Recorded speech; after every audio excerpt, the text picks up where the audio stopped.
For about 10 years, I thought that my problem with sugary foods was just a lack of willpower. I figured if I could be a bit more disciplined, plan a bit better, try a bit harder, I'd get it under control.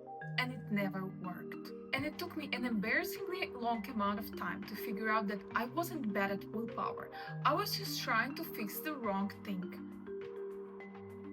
For most of my 20s, I was stuck in the same loop, frequently overeating sugary foods, having cravings, and having eating behavior patterns I couldn't control. And this background feeling that something is wrong with me. Later, I figured out I have ADHD. And what I didn't know back then is that an ADHD brain and sugar are particularly bad combination. But I'll get into that in a second. What I did try instead was that everyone else tells you to do. More rules, more planning, more restriction, sport, and a lot of guilt when it falls apart. And it always fell apart. Here's what took me years to figure out. Feeling out of control around food usually isn't about lacking willpower. It's usually a sign that something underneath isn't working. And trying harder doesn't fix that. You're just pushing against the wrong wall. So I tried calories and macros counting, I tried intuitive eating and no rules eating, and when I finally tried low carb, it was the first thing that actually helped me. When I cut out sugar and processed carbs, the energy settled down. I wasn't feeling acute hunger every 2 to 3 hours anymore. My head felt clearer and more stable. I was actually even enjoying it. I'm not gonna talk down on low carb. For a lot of people, that is enough, genuinely. But for me, it only fixed about half of the problem. The cravings still came around, and I still had weekly sugary rushes where I would just rush on a supermarket and impulsively buy lots of sugary foods and eat them really quickly and then regret. I just couldn't switch it off. And I couldn't figure out why it still felt like so much effort when I thought I was doing everything right. Here's what I did once. I cut out the obvious stuff, chocolate, cookies, the things I knew I couldn't handle. And I started baking. I would use whole grain flour, fruits, erythritol, artificial sweetener, like clean ingredients, right? I felt like I was finally doing it right. No sugar, no white flour, nothing processed. And then I'd made a pie from whole grain with apples and sweetened with erythritol. And I would just not be able to leave that pie alone.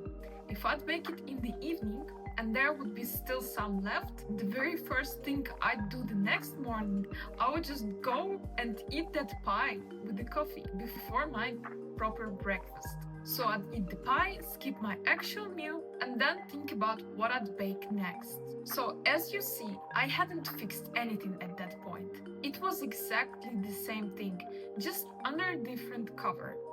Why is that? Here's what's actually happening when you eat carbs. Any carbs, even whole grain, even with zero added sugar. All carbs inside our body break down into glucose molecules, and glucose spikes our blood sugar. That spike triggers insulin, and insulin triggers a dopamine release. That is an evolutionary mechanism to release dopamine from high glucose spikes because that meant survival. That meant getting the energy to survive another day. So evolutionary, that made sense to give us dopamine after those spikes. But we are in a different environment now. We don't have food scarcity anymore. And for a regular brain, that dopamine hit is fine. It is pleasant most probably, but it is not a big deal. For an ADHD brain, it is different. Dopamine regulation in ADHD brain is already off baseline. So anything that spikes our dopamine, it doesn't just feel good. It feels like a relief, like calm, more focus, like our brain finally exhales for a moment with relief. That's why sugar isn't just a craving when you have ADHD. It's closer to self-medication. So on a low carb, when I would be making the baker with whole grain flours and sweeteners, I was still spiking the exact same system. It was just smaller spikes, which made everything worse actually.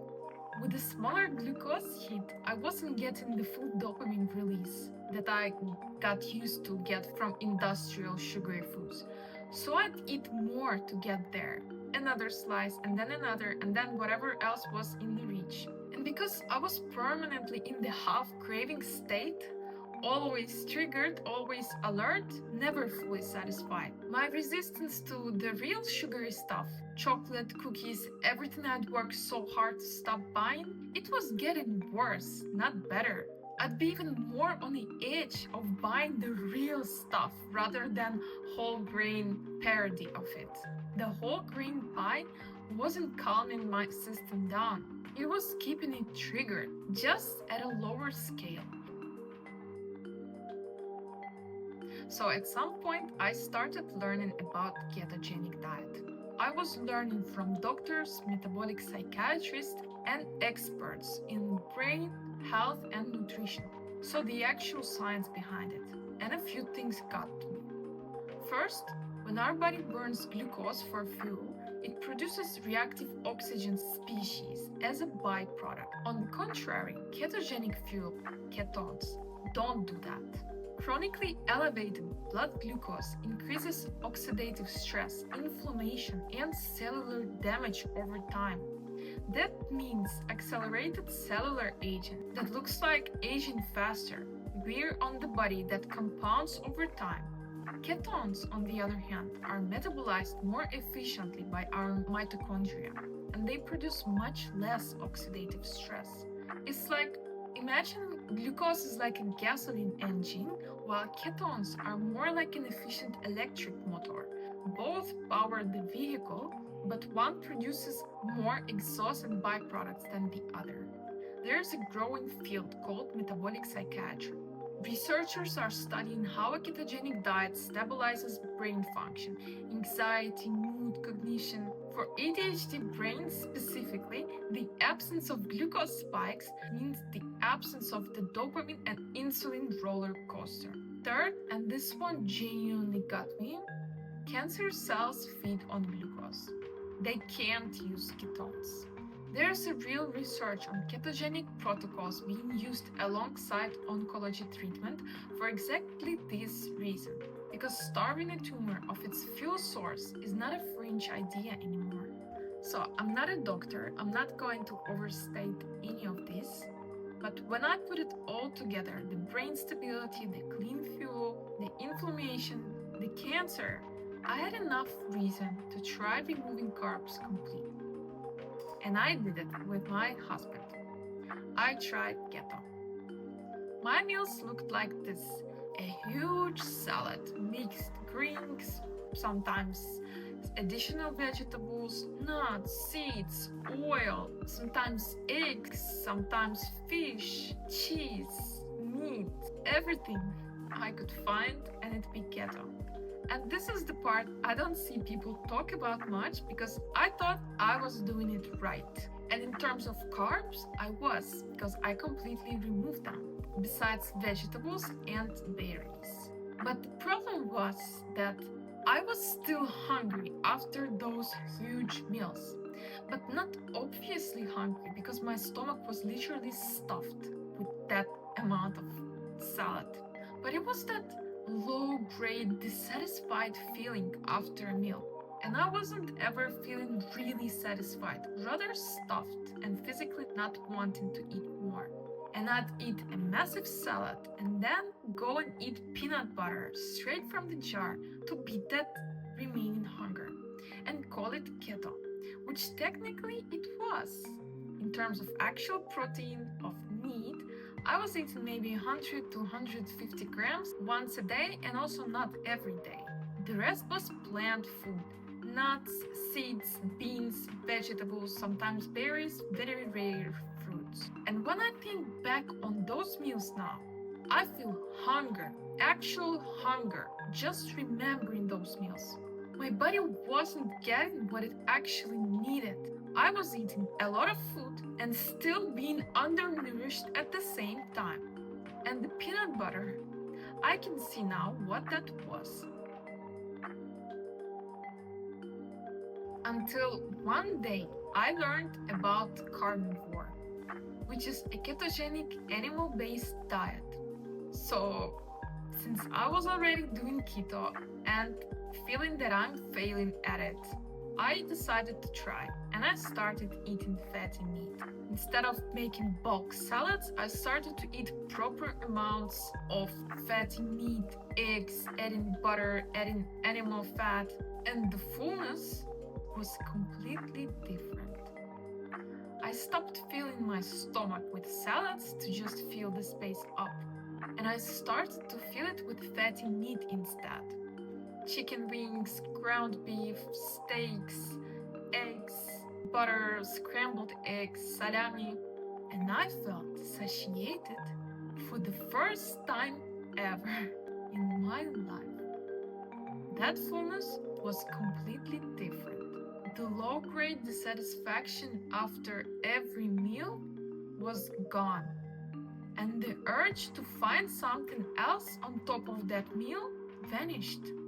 As I got used to the diet, the food noise, the constant background hum about what I'd eat next, what I need to buy, what I need to cook, what is in the fridge, what is in our menu today, it just disappeared. Because my menu became so simple, so predictable, but at the same time, so physically satiating that for the first time in my life, my brain was quiet around food and not thinking about it in my free time. So about 95% of the cravings were gone. Not 100% because there's still remaining percentage that is tied to certain cues in the environment, certain moods, but 95% is a huge number. It is a completely different life. I've lived with food noise for years. If you've lived with food noise for years, you know exactly what I mean. So, why it actually worked? Two things happened at once and both of them mattered.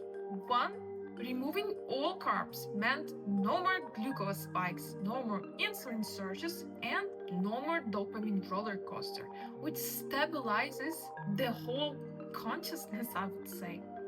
If you approach cravings with the rules I outlined in this video, then your brain just stops chasing something it is no longer being teased with, and your life gets drastically easier. Two is ketogenic diet with animal protein and fat triggers satiation in a way that no salad ever could, since we are not cows. Real satiation on the gut level. The kind where your body is actually done and it knows that it is done. Not the kind where you are technically full but still looking for something on top. That's not real fullness. So when I put it all together, the brain stability, mood, clean fuel, satiation, the absence of that permanent background cravings, plus absence of inflammation, there was no argument of me going back. So here's how it works around here. I'll be publishing videos weekly, 2 times a week. On Wednesdays, I'll walk you through the why and the how, step by step, to stop food noise, stop cravings, and finally change your diet more suitable to your ADHD brain. On Saturdays, I'll show you what it actually looks like day to day to live without sugar. Honestly, I'm not a doctor, and this is just what worked for me and my husband, and the science that helped me make sense of it. If you want the simple version of how this nutrition looks like, there's a free PDF that will show you a 60-day animal-based ketogenic diet plan. It is free and it is in the description. You can check it out. And if you like this video, subscribe. In the next video, I will talk about why an ADHD brain craves sugar in the first place. That's the part that ties everything else together.